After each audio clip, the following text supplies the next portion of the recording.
नमस्कार, मैं जनमुक्ता शिवम गौतम। और जिस तरीके से राजस्थान की राजनीतिक रार खत्म होने का नाम नहीं ले रही है, उसके बाद में जैसलमेर में विधायकों को शिफ्ट किया गया और वहां पर 11 विधायक कम पड़ गए। उसके बाद एक बार फिर से अशोक गहलोत ने एक बयान जारी किया। आज बहुत लंबे चौड़े बातें उन्होंने की और सीधे तौर पर प्रधानमंत्री से ये कहा कि आप ये जो तमाशा है उसको बंद कराइए। आपकी बात जनता ने दो तीन बार मानी है। आपने थाली बजाई, घंटा बजवाया, ताली बजवाई, सब कुछ बजाया, लेकिन उसके बावजूद अब आप जिस तरीके से खेल चल रहा है उसको नहीं रोक रहे हैं। आगे इसको लेते हुए उन्होंने केंद्रीय मंत्रियों पर आरोप लगाया और यहाँ तक वो फिर गृह मंत्री अमित शाह के लिए बोले। अमित शाह जी का काम एक ही रहता है कि विपक्षी पार्टियों की सरकार को किस तरीके से गिराया जाए। सोते जागते 24 घंटे वो इसी उधेड़-बुन में बने रहते हैं और यही वजह है, चाहे गोवा हो, कर्नाटक हो, मध्य प्रदेश हो या दूसरे कई राज्यों में उन्होंने सरकार गिराने का काम किया है। मैं उनसे कहना चाहूँगा कि वो अब ये काम छोड़ दें और राजनीति न करें, संविधान को बचाने की बात करें। हमारी सरकार को गिराने की जो साजिशें हैं, हम सरकार नहीं बचा रहे हैं, हम संविधान बचाने की कोशिश कर रहे हैं और उसी की लड़ाई लड़ रहे हैं। लेकिन अब भाजपा सरकार जिस तरीके से ऐसा कर रही है उससे राज्य की सरकार को खतरा पैदा हो रहा है और जिस तरीके से वो सरकार गिराने की कोशिशें कर रहे हैं उससे विधायकों के रेट बहुत ज़्यादा बढ़ते जा रहे हैं।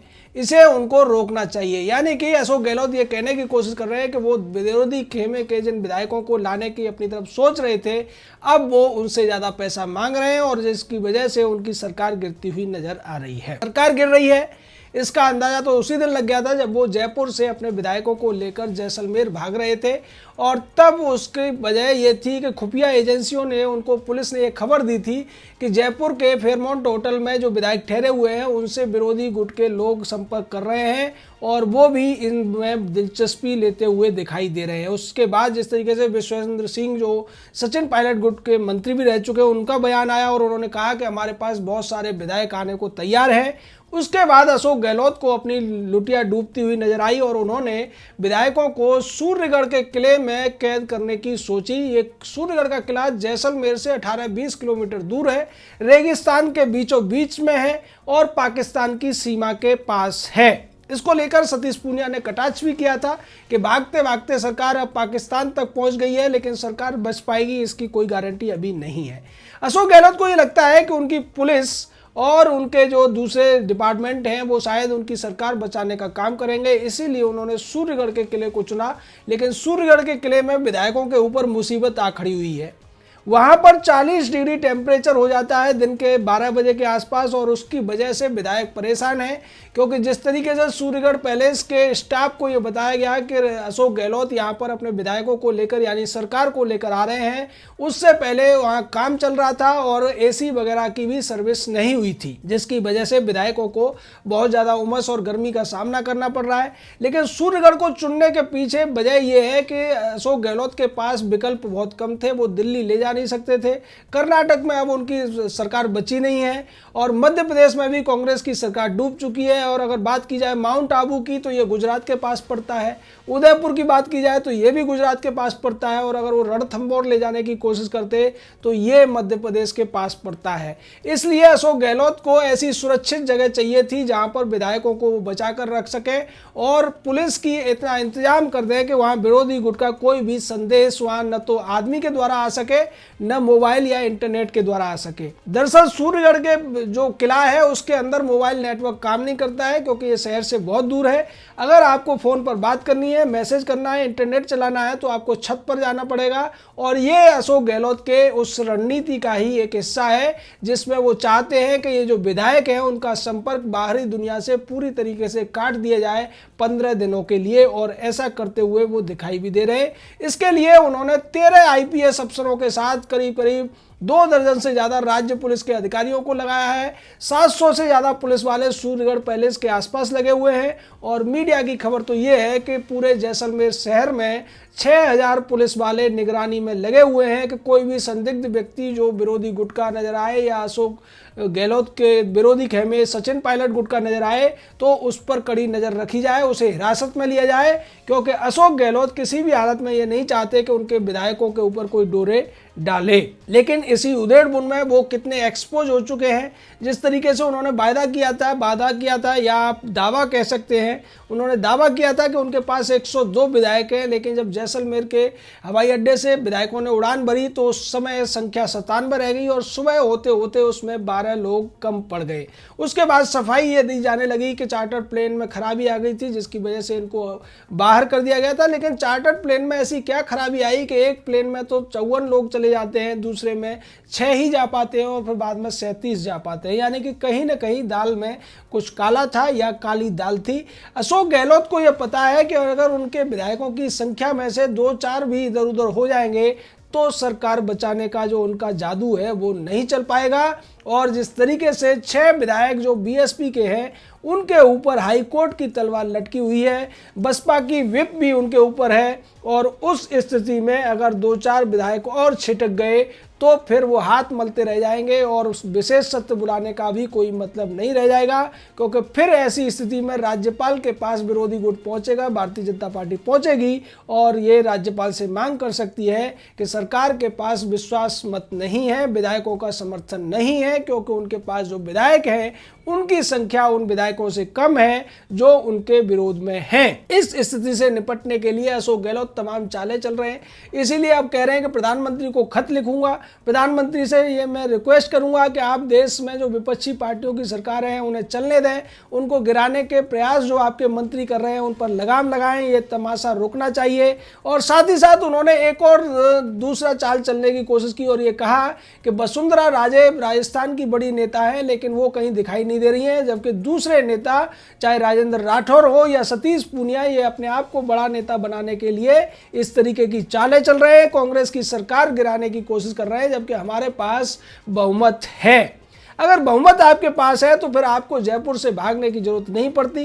अगर बहुमत आपके पास था तो आपको अपने ही विधायकों की सुरक्षा के लिए 6000 से ज़्यादा पुलिस वालों को नहीं लगाना पड़ता। अगर बहुमत आपके पास था तो आपके विधायकों और मंत्रियों को सूर्यगढ़ के उस किले में नहीं रहना पड़ता जहां पर आज का टेम्परेचर 12 बजे के आसपास 41 डिग्री रहा। तो ऐसी जगह पर आपने विधायकों को परेशान करने के लिए भेज दिया, बीमार करने के लिए भेज दिया और उन पर इतना बड़ा अत्याचार आप कर रहे हैं कि विधायक अब पानी पानी हो रहे हैं पसीने से।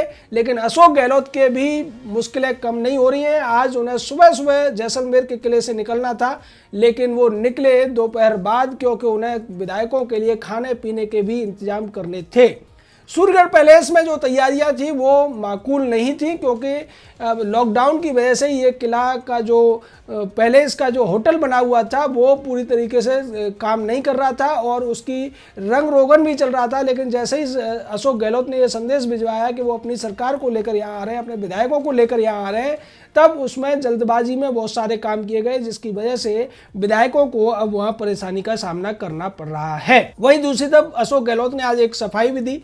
उन्होंने कहा कि अगर आला कमान के पास ये विरोधी गुट के विधायक जाते हैं, ये मंत्री जो पुराने रह चुके जाते हैं और आला कमान अगर इनको माफ़ कर देती है तो मैं इन्हें गले लगा लूँगा और मुझे कोई दिक्कत नहीं है। मैं 3 बार मुख्यमंत्री रहा हूँ, मैं प्रदेश अध्यक्ष भी रहा हूँ, मुझे कुछ नहीं चाहिए, मुझे पार्टी की इज्जत चाहिए और पार्टी की सत्ता चाहिए। यानी कि अशोक गहलोत अब लीपापोती करते हुए भी नजर आ रहे हैं। इसकी वजह यह है कि अशोक गहलोत को लगता है कि जितना उन्होंने कोशिश करनी थी वो कर चुके, काला जादू भी नहीं चला उनका। और अगर अब 14 अगस्त के बाद जब सत्र शुरू होगा और 17 अगस्त को वो विधानसभा में अपना विश्वास मत रखेंगे, उससे पहले अगर उनकी इसी तरीके से लोग बिखरते रहे, इसी तरीके से विधायक बिछुड़ते रहे तो निश्चित तौर पर सरकार गिरना तय है। और जिस सचिन पायलट से वो 1.5 साल से बात न करने का भी एक दावा कर रहे थे, अब उन्हीं सचिन पायलट को गले लगाने की बात कर रहे हैं। ऐसा लगता है कि आला कमान ने उनको साफ कह दिया है कि सचिन पायलट को मनाने की कोशिश एक तरफ आला कमान कर रहा है, तो अशोक गहलोत को भी इस मामले में ढील देनी चाहिए और उन्हें नरमी बरतने की जरूरत है। क्योंकि जिस तरीके से कोर्ट के अंदर ये मामला गया है और कोर्ट से जब सीपी जोशी ने सुप्रीम कोर्ट में अपना पक्ष रखने की कोशिश की थी एसएलपी के माध्यम से, तब कोर्ट ने सवाल किया था कि जो स्पीकर होता है वो निष्पक्ष होता है, तो फिर आप क्यों कोशिश कर रहे हैं अशोक गहलोत की तरफ से वकालत करने की। जिसके जवाब में अशोक गहलोत ने अब मुख्य सचेतक को भी पार्टी बना दिया है सुप्रीम कोर्ट के अंदर।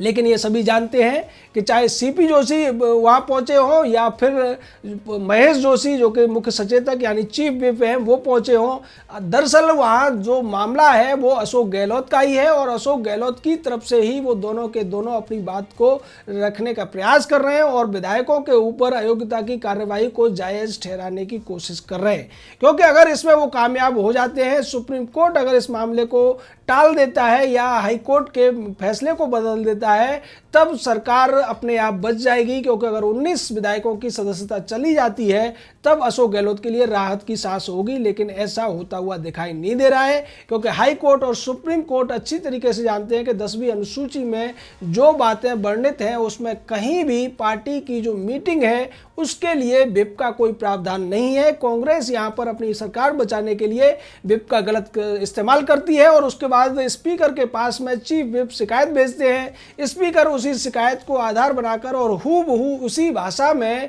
एक शो कॉज नोटिस भेज देते हैं 19 विधायकों को, जिसके खिलाफ वो हाई कोर्ट गए थे। हाई कोर्ट ने पूरा मामला देखा है और इसी वजह से हाई कोर्ट ने इस मामले में अपना स्टे ऑर्डर यानी कि स्थगनादेश दिया था और जिसकी वजह से सरकार पूरी तरह संकट में आ गई थी।